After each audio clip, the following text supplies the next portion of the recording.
अच्छा, for loop हमने पढ़ लिया था। और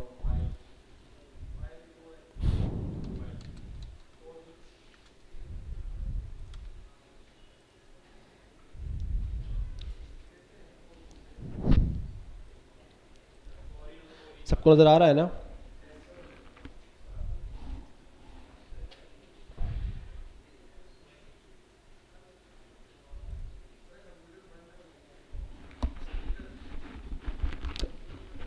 कंप्यूटर पे कर दूँ? मेरे ख्याल से पीछे काम कर रहे हैं ये लोग, तो मैं कर देता हूँ।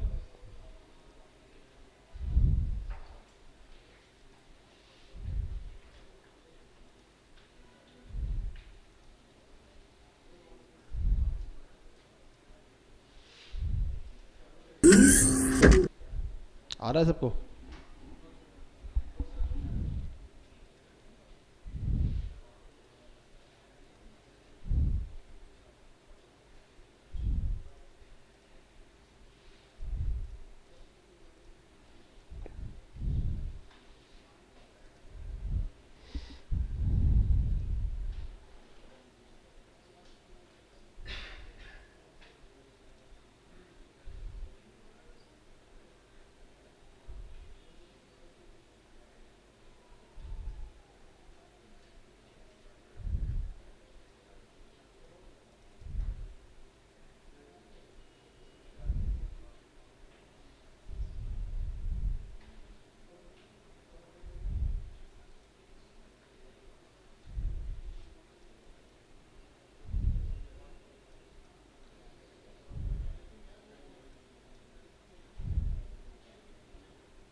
पता नहीं, चल नहीं रहा, पता नहीं क्यों। चलो छोड़ो उसको।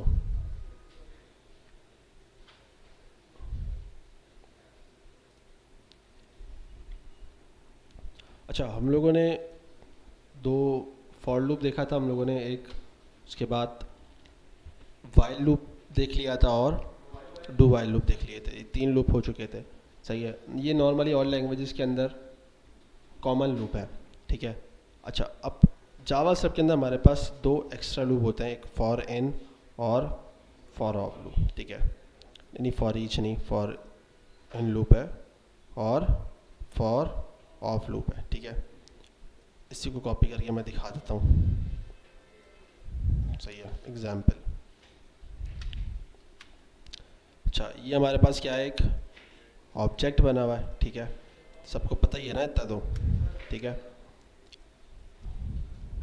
इसको छोड़ दो। सही है। अब ज़्यादातर for in, for of object और एरे के लिए इस्तेमाल होते हैं। ठीक है, अब मैं आपको दिखा देता हूँ। फॉर लूप यूज़ किया आपने, लेट क्या है, एक वेरिएबल बनाया इन पर्सन। अब इसमें है क्या, अगर मैं इसमें लॉग करके आपको दिखा दूँ, तो मैं इसको ऐसे ही कर देता हूँ, एक्स कॉमा पर्सन। अब पर्सन क्या है, एक आपके पास क्या आ रहा है, ऑब्जेक्ट है। ठीक है, ऑब्जेक्ट को एक वेरिएबल के अंदर से कुछ डाटा निकाल रहा है ये। अब डाटा क्या निकाल रहा है, ये देखने वाली चीज़ है। एक्स के क्या निकाल रहा है,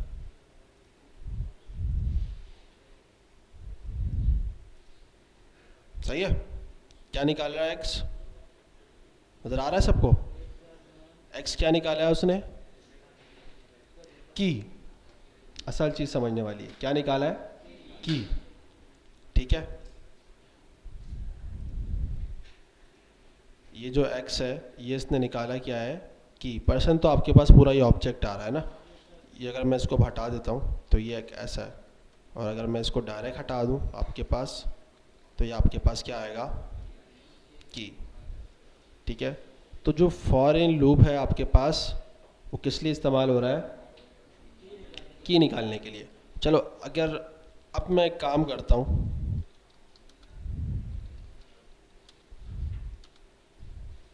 अब एक एरे बना देता हूँ मैं, सही है।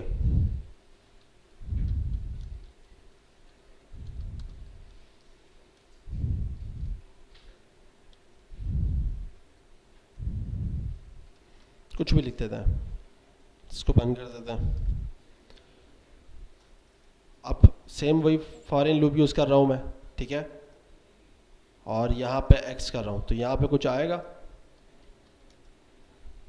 क्या, नहीं। देखो वो क्या कर रहा है, पर्सन के अंदर इन हो रहा है और डाटा निकाल रहा है, ठीक है। अभी हम अगर एरे में इन होते हैं तो हमें एक्स में कुछ मिलना चाहिए, मिलना चाहिए, क्या मिल रहा है, इंडेक्स। अब बात समझ में आ रही है। देखो ऑब्जेक्ट का जो मैंने बताया था किस बेस पे चलता है, की वैल्यू की, सॉरी की वैल्यू पेयर की बेस पे चल रहा है। तो जो हम लोग फॉर इन यूज़ कर रहे हैं, फॉर इन लूप, सही है ना, क्या कहते हैं इसको, फॉर इन लूप।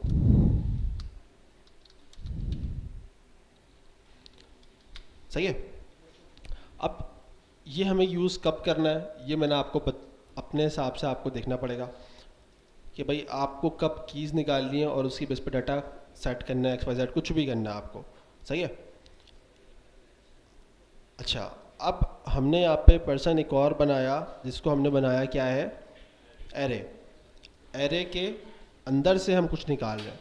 अब एरे के अंदर हमारे पास क्या मिल रहा है हमें यहाँ पे, एक्स में आपने क्या देखा, इंडेक्सिंग। अब मुझे कोई इस तरह का काम करना हो, लूप वाला, फॉर लूप जिस तरह इस्तेमाल हो रहा है इस तरह हो सकता है, वो भी हो सकता है, while loop do while loop भी इस्तेमाल हो सकता है, लेकिन जब स्पेसिफिक एरे या ऑब्जेक्ट्स रिलेटेड बात कर रहे हो तो हम इसको यूज़ करते हुए भी काम कर सकते हैं। बात समझ में आ रही है। अब देखो हमें वो लेट एक्स करके और ग्रेटर दैन इक्वल टू करके या कंडीशनली इस चीज़ को रोकते हुए फिर इंक्रीमेंट करते हुए उसकी नीड नहीं भी है। अगर हमें डायरेक्ट ही सिर्फ इस चीज़ को डाटा को लाना था, सही है, अगर मैं ऐसे कर देता हूँ कि भाई परसेंट कर देता हूँ, परसेंट किसको, एक्स को, सही है, तो अब मुझे क्या मिलेगा, यही काम फॉर लूप के थ्रू भी हो रहा था, सबने देखा है ना। फॉर लूप के थ्रू किस तरह होगा, फॉर लूप लगाओगे, ठीक है, आई एरे की जगह क्या आ जाएगा, पर्सन। अब यहाँ पे एक काम करते हैं, सिर्फ एलिमेंट को कर लेते हैं,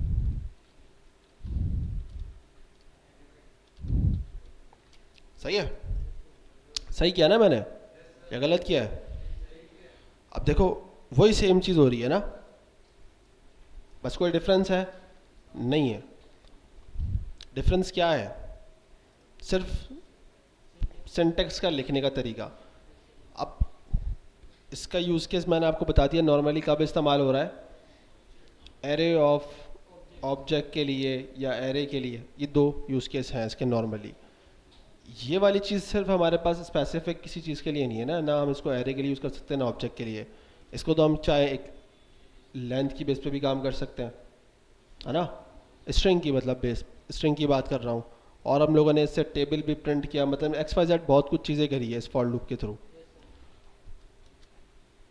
तो बात क्लियर हो रही है यहाँ पे, ठीक है। क्या आ रहा है, ऑब्जेक्ट की। अब ये तो मैंने आपको किस पे करके दिखाया था, ऑब्जेक्ट के थ्रू ना। अब वहीं अगर इसको हम किससे करते हैं, एरे से, तो क्या बता रहा है भाई, सही है, क्लियर हो रही है बात। दूसरा हमारे पास कौन सा आता है, अच्छा अब पढ़ो फिर यहाँ पे,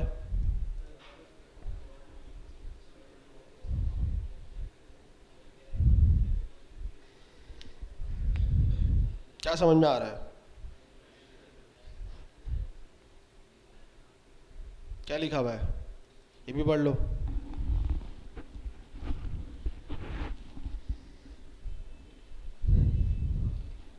कुछ क्लियर हो रही है बात या नहीं? आइटरेबल क्या है? किस चीज़ की आइटरेशन है?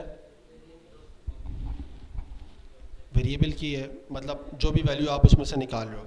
अब देखो इन्होंने फॉर ऑफ लूप यूज़ किया किसके लिए? एरे के लिए। एग्जाम्पल्स ऑलरेडी लिखी हुई हैं, हमें इतनी पंचायत करने की नीड नहीं है।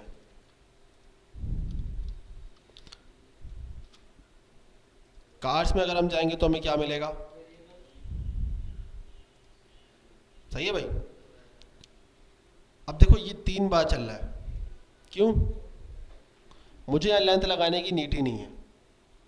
फॉर लूप के अंदर मैं यहाँ पे लेंथ डिफाइन कर रहा हूँ ना, कि पर्सन की जितनी लेंथ हो आपने उतनी बार चलना है ना। फॉर इन और ऑफ लूप में मैं तो कहीं लेंथ डिफाइन ही नहीं कर रहा। ओके, इस फंक्शन मेथड का समझ लो, या इसका इस फॉर ऑफ लूप का या इन लूप का कॉन्सेप्ट ही है ये डिटेक्ट कर लेता है। अच्छा, अब कुछ लोग इसमें ये भी करते हैं, कार्स पहले लिख देते हैं, एक्स बाद में लिखते हैं। इस चीज़ में कन्फ्यूजन होती है, तो इस चीज़ को भी याद रखना, ठीक है। ऑब्जेक्ट बाद में, एक्स वेरिएबल है। हाँ, अब इसको आप कुछ भी लिख सकते हो, ये लिख दो, ठीक है, ये वेरिएबल है। हाँ, ये वेरिएबल नेम है। अब मैं यहाँ पे ए लिखूंगा तो मुझे यहाँ पे क्या मिलेगा? वैल्यू मिल रही है। अब मुझे यहाँ पे क्या नहीं मिल रहा? इंडेक्स। इनमें क्या मिल रहा था हमें? फॉर इन लूप में जब हमने देखा था तो एक्स हमें क्या रिटर्न कर रहा था? इंडेक्स रिटर्न कर रहा था। अब जब मैंने यहाँ पे क्या यूज़ किया है? फॉर ऑफ यूज़ किया है, तो मुझे वेरिएबल के अंदर क्या मिल रहा है? डायरेक्ट वैल्यू मिल रही है। मुझे इंडेक्स की भी नीड नहीं है, ये मुझे डायरेक्ट वैल्यू रिटर्न कर रहा है। इसको सिमिलर समझ लो, ये एक मैप है। हमने मैप का मेथड पढ़ा था ना, उसके अंदर क्या होता है, हमें क्या रिटर्न में मिल रहा होता है? वैल्यूज़ मिल रही होती है। हमने कहीं पे उसको बताई होती है लेंथ, लेंथ भी नहीं बताते हम उसको, खुद देख लेता है भाई एरे की लेंथ जितनी है उस हिसाब से वो मैप चलाता है। उसके बाद हमें जो पहले इंडेक्स के अंदर क्या मिलता है, पहले जो पैरामीटर होता है उसमें क्या मिलता है हमें? एलिमेंट मिलता है ना। भूल गया मैप? जब हम मैप चलाते हैं, कार्स डॉट मैप कैसे लगाते हैं? ऐसे ही लगाते हैं ना। पहले में क्या आता है? एलिमेंट। दूसरे में क्या आता है? इंडेक्स। अब वही बात है ना, प्रैक्टिस नहीं कर पा रहे हो तो इसलिए पता ही नहीं है। नेक्स्ट में क्या आता है? खुद एक पूरा एरे। तो अब इस एलिमेंट के अंदर मुझे क्या मिलेगा? यही सेम चीज़ें मिलेंगी।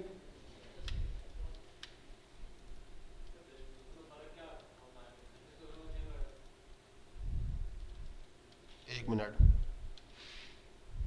मिल रहा है? कोई डिफरेंस नज़र आ रहा है? तो ये उसका ऑल्टरनेटिव है। आप उसको मैप आप नहीं किया रहे यार, मैं जो मैप यूज़ नहीं करना, आप फॉर ऑफ लूप यूज़ कर सकते हो। तो ऑल्टरनेट चीज़ें बहुत सारी हैं, हमने देखी हैं ऑलरेडी।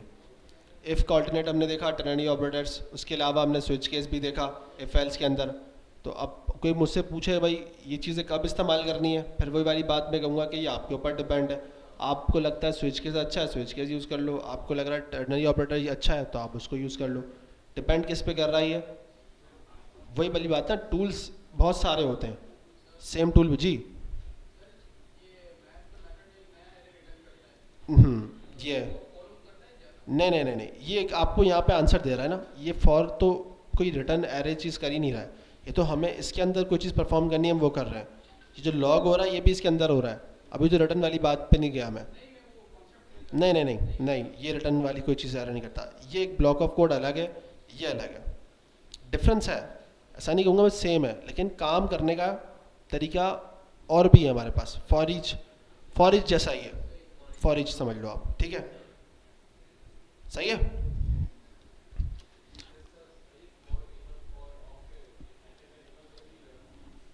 सिंटेक्स में डिफरेंस सिर्फ इसका है, इन और ऑफ का है।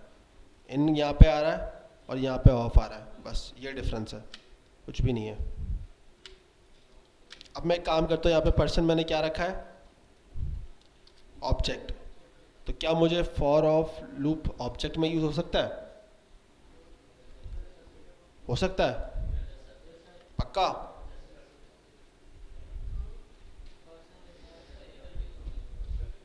ऑब्जेक्ट आइट्रेशन है ही नहीं ना, ऑब्जेक्ट तो की वैल्यू पेयर पेयर की बेस पे चल रहा है। ये सिर्फ एरे के लिए, ये डिफरेंस है। ठीक है, क्या चीज़ क्लियर हुई है? ऑफ लूप स्पेसिफिकली जो है ना, एरे की आइट्रेशन चल रही है ना, एक 1 2 3। ऑब्जेक्ट के अंदर हमारे पास आइट्रेशन नहीं होती है, की वैल्यू पेयर की बेस पे काम हो रहा होता है। बात समझ में आ रही है? तो आपसे अगर पूछा जाए कि भाई फॉर इन और ऑफ में से क्या डिफरेंस है, तो आप पहली चीज़ तो ये बताओ कि देखो फॉर इन लूप दोनों के लिए यूज सकता है, एरे और ऑब्जेक्ट दोनों के लिए।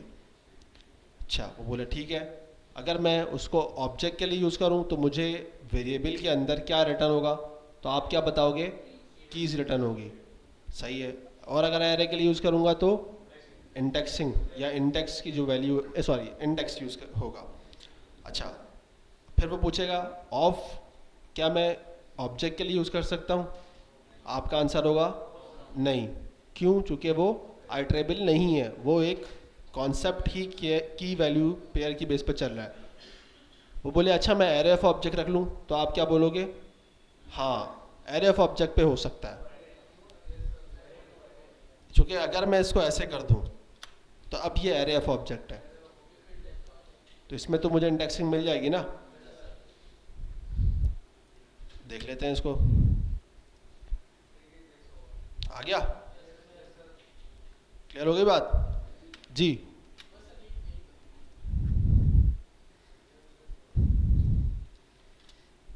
सबको क्लियर है ये? चलें आगे। अब मेरे ख्याल से कुछ रहता नहीं है, या कुछ रहता है अली? हाँ, वो तो मैंने आपको होमवर्क दिया था ना, उसका क्या हुआ? कोई पढ़ के आया? अच्छा, वो याद दिला दिया। ये तो असाइनमेंट नहीं करते, ये मेरा सवाल क्यों करके आएंगे?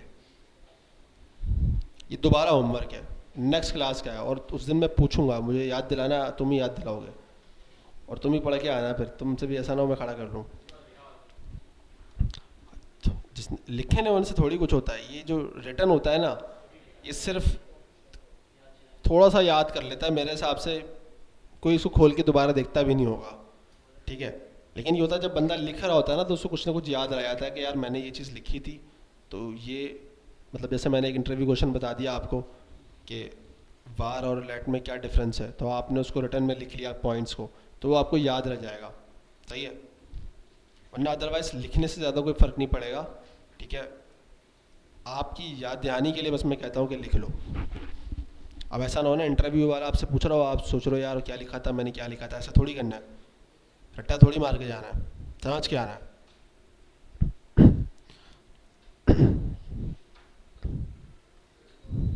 चलें आगे। अच्छा, जावा स्क्रिप्ट के अंदर हमारे पास क्या है, अपडेटेड वर्जन्स हैं। ठीक है, एक जो हमारे पास कह लो आप नया वर्जन अपडेट हुआ था लास्ट 15 के अंदर हुआ था, जिसमें काफ़ी हद तक जावा स्क्रिप्ट को चेंज करके रख दिया था, जिसको एक्मा स्क्रिप्ट 2015 भी कहा जाता है। सही है, अब मैं आपको दिखा दूँ। अच्छा, आप बोलो सर अच्छा 6 नहीं है, तो क्या मैं 4 है? अच्छा भाई 4 भी, अब देखो ये बता रहा है कि इसमें कुछ खास है ही नहीं चेंजेस। सही है, इसमें कुछ भी नहीं हुआ। असल जो जावा स्क्रिप्ट चेंज हुई है ना, वो हुई है 6 के अंदर। 6 और 5 आपको सिमिलर ही मिल जाता है। ठीक है, एक्मा स्क्रिप्ट 15। अच्छा, इसमें थोड़ा वर्जन का इशू है, ये है 15 लेकिन कहते हैं इसको 16 है। सही है, ओ सॉरी 6 है। यार मैं ऐसे समझाऊँ आपको, जैसे मैं 6 और 5 कह रहा हूँ ना, तो 15 के अंदर एक्मा स्क्रिप्ट 6 आई है, 16 के अंदर 7 आई है, तो ये एक क्या चल रही है, आगे की तरफ चल रही है। बात समझ में आई है? 15 के अंदर क्या आई है, ये देखो ना, ES6। अब जब अब मैं आपको बोलूँ भाई एक्मा स्क्रिप्ट 2016 के अंदर क्या आया, तो आपको पता चाहिए ES7। सही है, इसमें हम काफ़ी हद तक चीज़ें ऑलरेडी पढ़ चुके हैं। पहली चीज़ लेट और कॉन्स्ट पढ़ चुके हैं हम, पढ़ चुके हैं ना, तो ये पढ़ने की नीड तो हमें नहीं है, इसमें हमें काफ़ी हद तक चीज़ें हमारी जो है ना कवर हो चुकी होंगी। कॉन्स का कीवर्ड भी हम देख चुके हैं, एरो फंक्शन पढ़ लिया, सही है। ये दो चीज़ें बाकी हैं, इसको देखेंगे हम, ठीक है। फॉर ऑफ लूप अभी हमने आज ही पढ़ लिया, ठीक है। मैप के ऑब्जेक्ट्स, सेट के ऑब्जेक्ट, क्लासेस, प्रोमिसेस, ये मेन क्लासेस है, ठीक है। प्रोमिसेस हमें देखना है, सिंबल इतना इंपॉर्टेंट नहीं है। डिफ़ॉल्ट पैरामीटर देख लेंगे, फंक्शन रेस्ट पैरामीटर, स्ट्रिंग के मेथड हम देख चुके हैं, include, start with, and with. Array का भी देख चुके हैं, एरे डॉट फ्रॉम, फ्रॉम पढ़ा है ना हमने। Array dot keys, find, find index, सब क्या है ये, ऑलमोस्ट सारी चीज़ें। मैंने इसलिए कहा ना आपको, ये कोई इतनी बड़ी क्लासेस नहीं है हमारी, हम काफ़ी हद तक चीज़ें कवर कर चुके हैं इसके अंदर, सही है। मैथ का शायद ट्रंक हमने नहीं पढ़ा, sine, CBRT, log V2, P10, log 10, number, min save integer, new global method. तो हम स्टार्ट करते हैं यहाँ से, ठीक है। इसी को उठाते हैं यहाँ से, जावा स्क्रिप्ट का एक्मा स्क्रिप्ट कौन सा, 6 में जो अपग्रेडेशंस हमारे पास आई। देखो अब इससे पहले हम लोग क्या करते थे, हम जब ये ऑब्जेक्ट की वैल्यूज़ को निकालते थे तो कैसे निकालते थे, पर्सन डॉट जो भी है, आई कलर हो गया या हमारे पास एज आ गई, तो हम इसको इस बेस पे निकालते थे, सही है।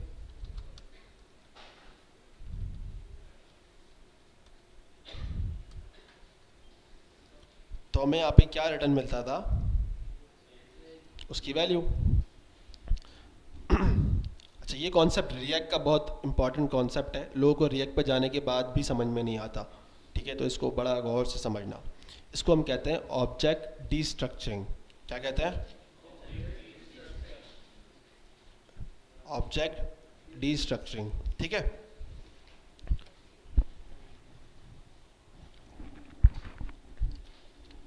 इसी तरह एरे के अंदर भी सेम यही टॉपिक होता है, एरे डीस्ट्रक्चरिंग।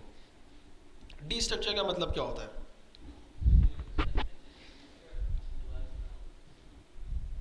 बताओ। स्ट्रक्चर को तोड़ना या थोड़ा सा चेंज करना, खराब कर देना, ठीक है। तो अब हमारा जो ये ऑब्जेक्ट है ये स्ट्रक्चर वाइज है, फर्स्ट नेम भी आ रहा है, लास्ट नेम भी आ रहा है, एज भी आ रहा है, आई कलर है। अगर मुझे निकालना होगा तो फिर मैं इसको कैसे वैल्यूज़ को निकालूंगा, या अगर पर्सन कर रहा हूँ, वैसे तो यहाँ पे तो जब आता है तो आपको उसकी बेस पे आता है, अल्फ़ाबेटिकली जो है ना बेस पे शो हो रहा होता है, वरना अदरवाइज ये स्ट्रक्चर के अंदर ही होगा।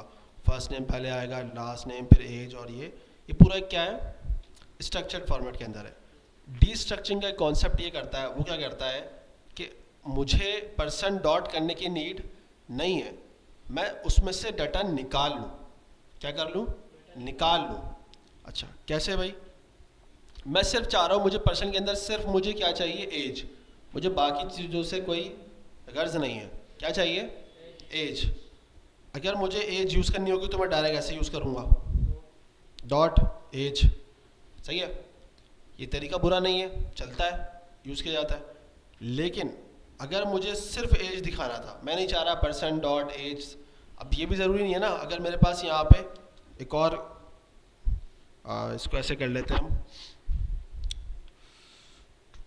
इसको मैं कर देता हूँ एक नेस्टेड कर देता हूँ, सही है, ऐसी नाम दे रहा हूँ। तो अब इस नेस्टेड में क्या आ रहा है, ओके कॉमा रह गया। अब इसके अंदर भी मेरे पास अगर कोई एक और ऑब्जेक्ट हो भाई, नेस्टेड के अंदर भी नेस्टेड हो,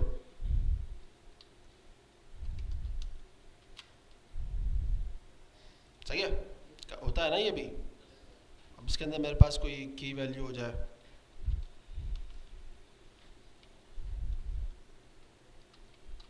मैं कैसी नाम दे देता हूँ, ठीक है। तो अब मुझे इसके अंदर निकालना हो तो क्या लिखूंगा भाई मैं, नेस्टेड, फिर डॉट नेस्टेड, फिर मेरे पास जाके मुझे जो है स्टेट मिल जाएगा।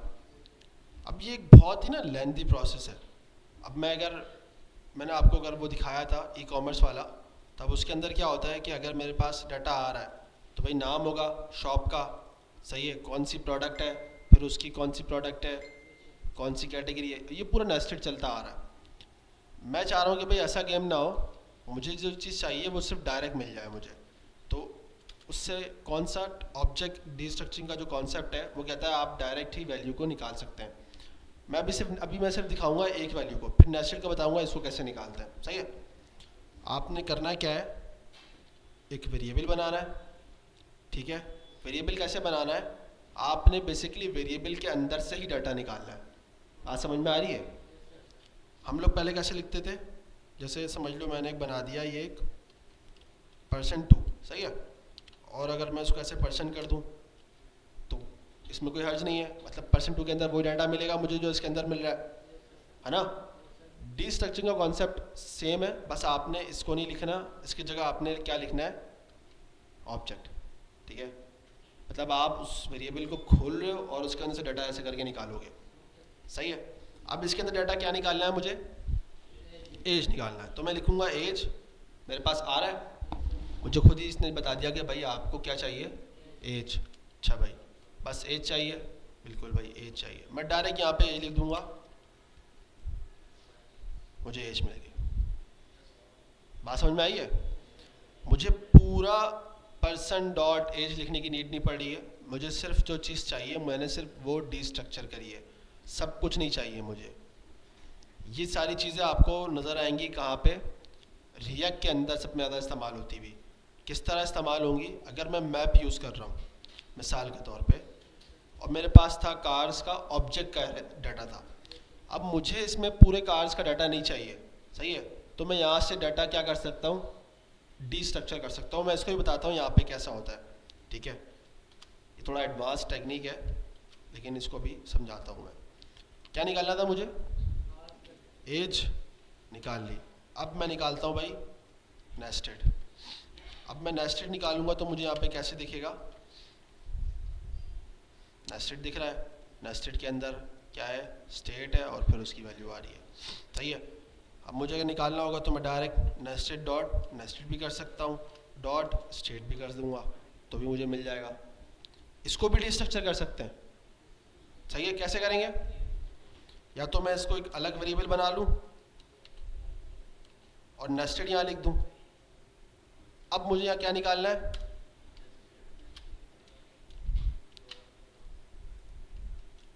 नाम सेम है इसलिए मसला आ रहा है, ठीक है। तो इसका तरीक़ेकार ये है कि भाई अगर ये तो वो हो गया कि जो मुझे डाटा निकाल के कौन दे रहा है, ऑब्जेक्ट। यहाँ तक बात किसको समझ में आई है, हाथ खड़ा करके बताओ सही से बिल्कुल, ताकि मुझे अंदाज़ा हो कि यार यहाँ तक भी लोगों को चीज़ें क्लियर होती आ रही हैं। तो फिर मैं नेक्स्ट स्टेप की तरफ मूव करूँगा। सबको क्लियर है, हसन। अब देखो यहाँ पे क्या आ गया, एक एरर, सही है। अब नेस्टेड क्या है मुझे नहीं पता, पीछे से बैकएंड वाले ने ना उल्टा पुल्टा नाम रख के लिख दिया, मेरे पास डाटा आ रहा है नेस्टेड। अब नेस्टेड कोई चीज़ डिफाइन नहीं कर पा रहा है भाई क्या है नेस्टेड, किस चीज़ का है, क्या है। और अगर मैं इस तरह यूज़ भी कर रहा हूँ, ठीक है, तो मुझे अभी भी उस वेरिएबल से डिफाइन ही नहीं हो पा रहा है उसने लिखा क्या है। मतलब आपने कोड लिखा था, दूसरे डेवलपर को दिया, भाई इसका कोड पढ़ो ज़रा यार इसने क्या मसला लिखा हुआ है। वो पढ़ने बैठा, उसने बोला यार नेस्टेड क्या है, नेस्टेड से आ क्या रहा है, उसको नहीं समझ में आ पा रहा। वेरिएबल ऐसा बनाओ जो आपका जो है ना काम डिफाइन कर रहा हो कि यार ये इस पर्पज़ के लिए यूज़ हो रहा है। अब यहाँ नेस्टेड कोई पर्पज़ ही नहीं बन रहा है ना, उसका कुछ तो क्या बिला हो जाएगा, हमने लिख दिया बस, ये एक अच्छी चीज़ नहीं है, सही है। तो मैं इसको अपना वेरिएबल डिफाइन कर सकता हूँ। अगर मुझे इसको अपना वेरिएबल बनाना हो, कैसे बनाऊंगा, मतलब मैं नेस्टेड की जगह कुछ और नाम चेंज करना चाह रहा हूँ, उसका ज़रूरत है ना मुझे अभी। यहाँ पे नेस्टेड क्या है मुझे नहीं पता, लेकिन मुझे इसका नाम चेंज करना है, जो कि ये डाटा समझ लो इसके अंदर आ रहा है, आप समझ लो इसके अंदर आ रहा है प्रोडक्ट, ठीक है, इसके अंदर क्या आ रहा है, प्रोडक्ट आ रही है। अब बैकएंड वाले ने पीछे डाटा भेज दिया नेस्टेड, मुझे नेस्टेड नहीं समझ में आ पा रहा। मैं अगर नेस्टेड कहीं यूज़ भी करूँगा तो आप आइडेंटिफाई नहीं कर पाओगे यार ये प्रोडक्ट है, मुझे वहाँ बताना पड़ेगा ये प्रोडक्ट है। तो उसके लिए क्या तरीका है कि मैं इसमें अपना वेरिएबल बना सकता हूँ। कैसे, मैं यहाँ पे लगाऊंगा कॉलन और यहाँ पे नाम रख दूंगा प्रोडक्ट। अब ये जो नेस्टेड है वो एक प्रोडक्ट है। अब मैं यहाँ पे क्या यूज़ करूँगा,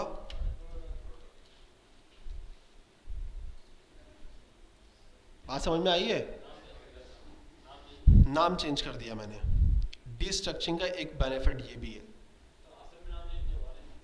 नहीं, ये सिर्फ वक्ती तौर पे मैंने अपने पास यूज़ करने के लिए एक वेरिएबल में डिफाइन करके नाम चेंज कर दिया इसका। एक्चुअली ये डाटा समझ लो, आप पीछे से आ रहा है, पीछे से आया हुआ डाटा, बैकएंड से डाटा आप चेंज नहीं कर सकते। फ्रंट एंड वाला चेंज नहीं कर सकता, बैकएंड वाला ही पीछे से चेंज कर सकता है, आप नहीं कर सकते। आपके पास जो डाटा आ रहा है आपको वही मिलेगा। मिसाल के तौर पे ये पर्सन का डाटा है, अब ये तो आपने बनाया है ना, तो ये तो आपको नज़र आ रहा है, तो मैंने इसमें एडिट भी कर दिया, नेस्टेड वेस्टेड सारी चीज़ें। लेकिन ये डाटा अगर मेरे पास पीछे बैकएंड से आ रहा है, मुझे बैकएंड से डाटा भेज रहा है, बैकएंड फ्रंट एंड का तो आइडिया है ना, बैकएंड से डाटा अगर मुझे भेज रहा है कोई, तो मैं इसमें एडिट नहीं कर सकता। ये मुझे सिर्फ रीड करने के लिए मिला है, राइट करने के लिए अभी नहीं मिला है मुझे। किसके लिए मिला है? रीड करने के लिए मिला है। सही है। अब उस रीड के अंदर मुझे नेस्टेड एक कीवर्ड मिला है जो मैं समझ में ये नहीं आ पा रहा मुझे, यार ये नेस्टेड है क्या एक्चुअली। जब मैंने उसको लॉग किया, देखा अच्छा तो ये प्रोडक्ट है, तो फिर मैंने क्या किया, इसका नाम प्रोडक्ट से चेंज कर दिया। यहाँ तक बात समझ में आ गई? सबको क्लियर हो गई? कोई सवाल है ऐसा? डिस्ट्रक्चरिंग का कॉन्सेप्ट समझ में आ गया? क्या कर रहा है, ऑब्जेक्ट के अंदर से क्या निकाल रहा है, डाटा निकाल रहा है। किस तरह निकाल रहा है? सिंपल है, आपने बस यहाँ पे एक वेरिएबल का नाम देना होता है, आपने सिर्फ क्या लगाना है, ऑब्जेक्ट। अच्छा आप बोलोगे सर क्या ये एक स्ट्रिंग के साथ इस्तेमाल हो सकता है?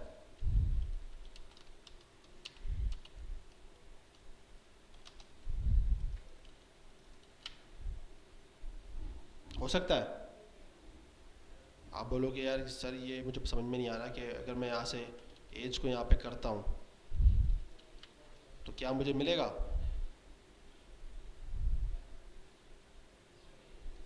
अनडिफाइंड, क्योंकि वो इसको यहाँ पे भी अनडिफाइंड मिल रहा है तो ये भी अनडिफाइंड मिल रहा है।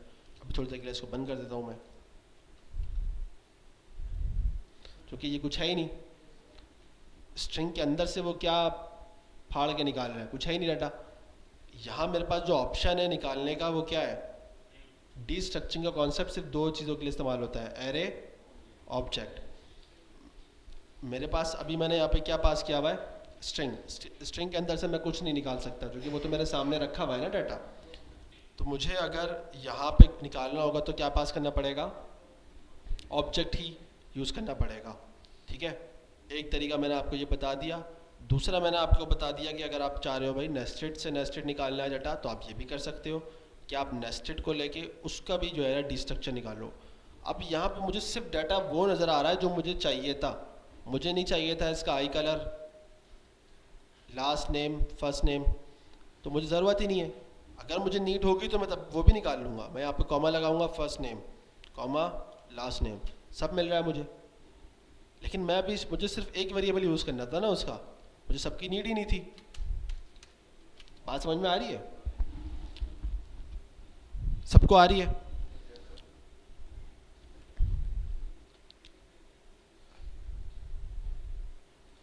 अब मैं आपको थोड़ा सा दिखा देता हूँ ये चीज़।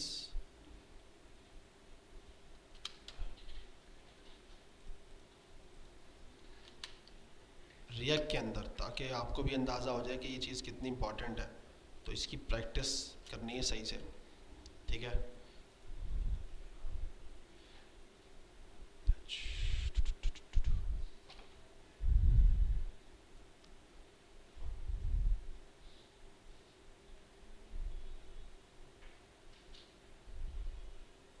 इसमें देख लेते हैं, मतलब मुझे याद नहीं आ रहा कहीं यूज़ हुआ नहीं, वो देखना पड़ता है।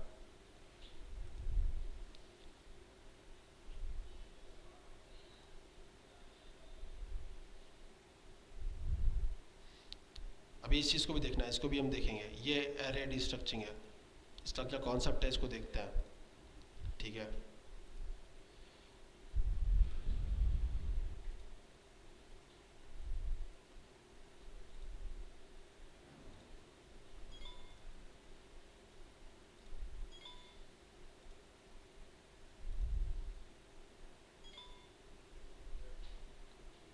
पे यूज़ हो रहा है, आईडी निकाल रहा है ये, सही है। क्योंकि जो क्यूरी है ना, वो क्यूरी बेसिकली होती है इस तरह आपके, अगर मैं समझाऊं, जैसे मैंने अभी लिखा हुआ था गिटहब, ठीक है,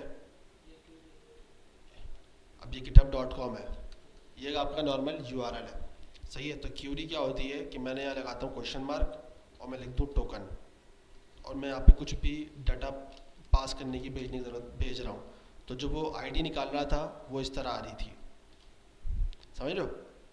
तो वो डाटा यहाँ से निकालने की कोशिश कर रहा था, डाटा यहाँ से भी निकाला जाता है, आगे चल के देखेंगे, ठीक है, जब पढ़ेंगे इन चीज़ों को। अभी से दिमाग जो है ना थोड़ा सा ज़ाया हो जाएगा।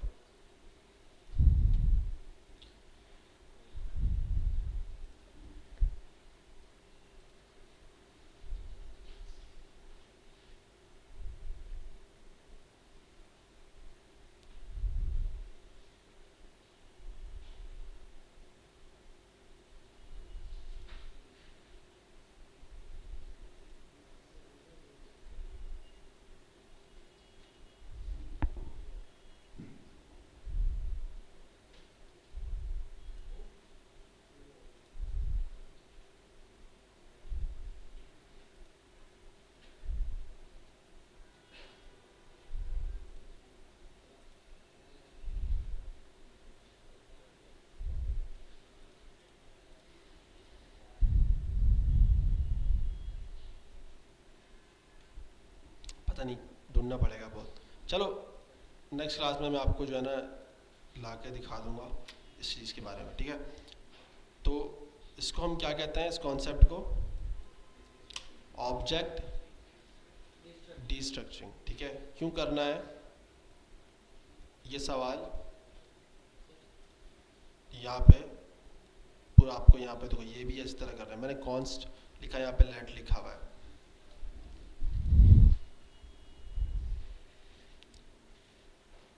अच्छा जी, अब हम चलते हैं एरे की तरफ।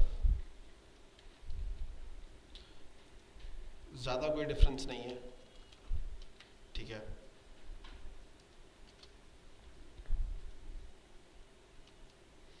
नॉर्मल आपका एरे, ठीक है। अब ऑब्जेक्ट के अंदर डिस्ट्रक्चरिंग कर रहे थे, ऑब्जेक्ट की जो है ना ब्रैकेट्स को यूज़ करते हुए, एरे के अंदर किस तरह यूज़ कर रहे हैं, एरे को यूज़ करते हुए।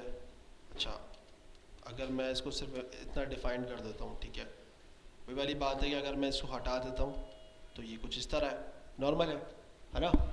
अब फ्रूट वन को मैं कंसोल करूँगा तो मुझे क्या मिलेगा, यही मिलेगा। डीस्ट्रक्चरिंग कह रहा है कि भाई अगर आप यहाँ पे इस तरह लगा लेते हो क्या, ब्रैकेट्स, और जब आप किसको लॉक करते हो, फ्रूट वन को, तो आपको यहाँ क्या मिलेगा, ये इंडेक्सिंग की बेस पे काम कर रहा है।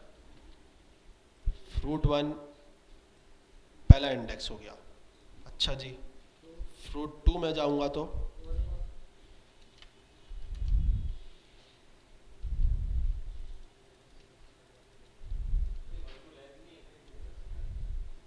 सही है, तो जीरो से चल रहा है ना, जीरो ही तो है ये, बनाना किस पे आ रहा है, जीरो पे आ रहा है।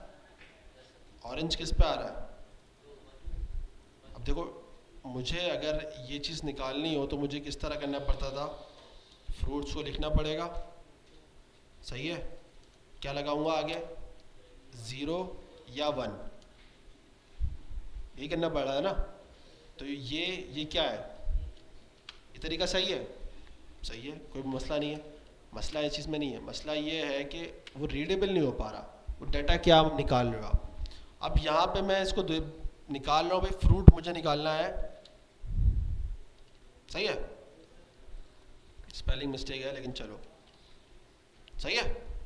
तो अब ये मेरी मर्जी है मैं किस बेस पे निकालूं, ये वेरिएबल है, ठीक है। अच्छा, अब आप बोलते हो सर लास्ट वाला निकालना है, तो कैसे निकालेंगे, कैसे निकालेंगे, तीनों लिखने पड़ेंगे। मैं अगर ऐसे कर दूं,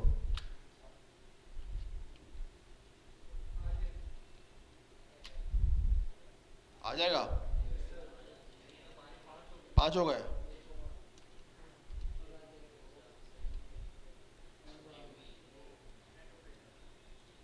सही है भाई, मैंने स्किप कर दिया एक और लास्ट वाले को निकाल दिया। भाई मैं चाह रहा हूँ ये भी नहीं चाहिए मुझे, ये भी नहीं चाहिए। क्लियर हो गई बात? नहीं ला सकते लास्ट। अगर आप ऐसे कर दोगे तो ये कौन सा हो जाएगा, ये फर्स्ट हो जाएगा। तो ये दो कॉन्सेप्ट हमने आज पढ़े हैं। कौन से? एक आपका ऑब्जेक्ट डिस्ट्रक्चरिंग और एरे। जी, नेस्टेड, ये वाला ऑब्जेक्ट किस चीज़ में? ये तो मैं सिर्फ आपको शोकेस कराने के लिए बता रहा हूँ ये कि यार इसमें आ क्या रहा है। मतलब आप कह रहे हो मैं फ्रूट यहाँ पे लिख दूँ? कौन सा ऊपर वाला? हेलो। तो ये अगर मैं हेलो यहाँ पे कर दूंगा तो मुझे क्या मिलेगा? मैंगो मिल रहा है। मतलब उस हेलो के अंदर मैंगो की वैल्यू है। अब मैं उसको कहीं पे भी यूज़ करना चाहूँ ये तो मेरी मर्ज़ी है। मैं लॉक करके दिखा रहा हूँ आपको बताने के लिए कि उसके अंदर आपको मिल क्या रहा है। सही है, ये सिर्फ लॉक करने के लिए इस्तेमाल नहीं हो रहा।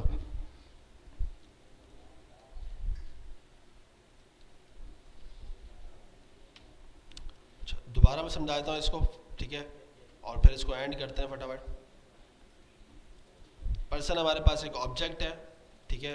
हमें अगर ऑब्जेक्ट से वैल्यू निकालनी पड़ती तो हम डॉट करके निकालते थे। तो हमारे पास एक दूसरा मेथड है निकालने का, क्या है? डिस्ट्रक्चरिंग, ठीक है, जिससे हम क्या कर रहे हैं, डाटा को गेट कर रहे हैं। अब देखो ये स्ट्रक्चर वाइज नहीं है ना, जो मेरी मर्जी है मैं सिर्फ वो डाटा निकाल रहा हूँ, ठीक है। तो मैं इस स्ट्रक्चर को ख़राब कर रहा हूँ एक, ठीक है। पर्सन से मुझे जो निकालना है मैं यहाँ पे क्या करूँगा, नॉर्मली हम यहाँ पे एक वेरिएबल का नाम लिखते हैं और उसको यूज़ करते हैं। तो उसकी जगह मैं क्या यूज़ करूँगा, ब्रैकेट्स यूज़ कर रहा हूँ। किसके? ऑब्जेक्ट वाले, कर्ली ब्रैकेट्स, और उसके अंदर से क्या निकाल रहा हूँ, की। अब ये चीज़ देखने वाली समझने वाली है कि यहाँ पे सेम नाम ही होगा। मैं एजेस लिखने बैठूँगा तो मुझे नहीं मिलेगा। अगर मैं एजेस कर देता हूँ तो क्या मुझे यहाँ मिलेगा? नहीं। क्या मिलेगा? अच्छा इसको हटाओ अभी। सही है, क्योंकि ये कोई वैल्यू एग्जिस्ट ही नहीं कर रही है। तो ये चीज़ समझने वाली है क्या, कि यहाँ से जो डाटा निकलेगा उसका की का नाम सेम होना ज़रूरी है, वरना वो आपको नहीं मिल सकेगा। क्लियर हो गई बात? अब नेस्टेड की मैंने बात की कि भाई आपको नेस्टेड करना है, आपने क्या कर दिया, उस ऑब्जेक्ट को निकाल लिया। अब आपको नहीं पता यार इस ऑब्जेक्ट के अंदर भी मल्टीपल ऑब्जेक्ट्स हैं, ठीक है। पहले आपने चेक किया, भाई नेस्टेड को चेक किया, आपने देखा यार नेस्टेड तो खुद एक ऑब्जेक्ट है और फिर उसके अंदर भी एक ऑब्जेक्ट है। तो आपके पास ऑप्शन ये है कि आप नेस्टेड को भी ऑब्जेक्ट डिस्ट्रक्चरिंग कर सकते हो, जो कि ऑब्जेक्ट है। अब यहाँ पे मुझे क्या मिल रहा है, सिर्फ नेस्टेड है, ठीक है। अब यहाँ मसला आ गया, क्योंकि मैंने तो की दोनों सेम रखी हुई थी। तो मैं यहाँ पे क्या कर सकता हूँ, अपना वेरिएबल बना दिया मैंने।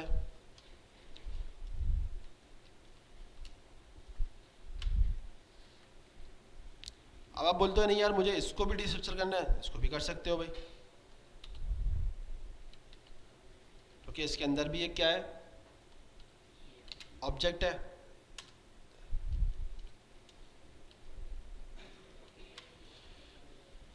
सही है, हेलो निकल गया मेरे पास। आप बोल रहे नहीं सर मुझे ऐसे नहीं निकालना, ठीक है। एक तरीका और मैं बता देता हूँ मैं आपको भाई, सही है, ऐसे नहीं निकालना आपने। तो कैसे निकालना है, कि थोड़ा एडवांस है, नहीं समझ में आए तो जाने देना।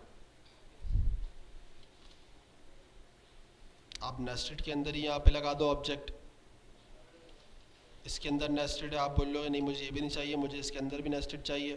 क्या चाहिए भाई, स्टेट चाहिए, स्टेट निकाल दिया, आ गया। एक तरीका ये भी है आप नेस्टेड डाटा ऐसे भी निकाल सकते हो, और एक तरीका मैंने आपको करके दिखा दिया।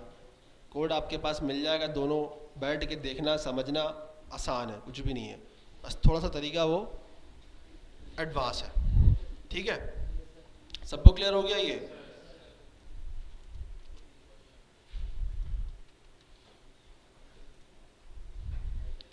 नेक्स्ट क्लास में हम स्प्रेड ऑपरेटर देखेंगे, स्प्रेड ऑपरेटर क्या होता है। ठीक है, इसके लिए आप दो कॉन्सेप्ट पढ़ के आओगे, कौन सा?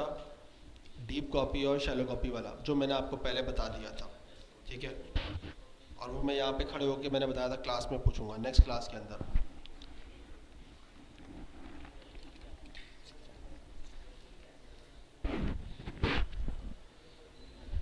नेक्स्ट क्लास में हो सकता है हम असाइनमेंट भी बना लेंगे, वो एक छोटा सा प्रोजेक्ट बना लेंगे चैट ऐप वाला, जो मैंने कहा था बना लेंगे, तो वो भी इंशाल्लाह बना लेंगे नेक्स्ट क्लास में।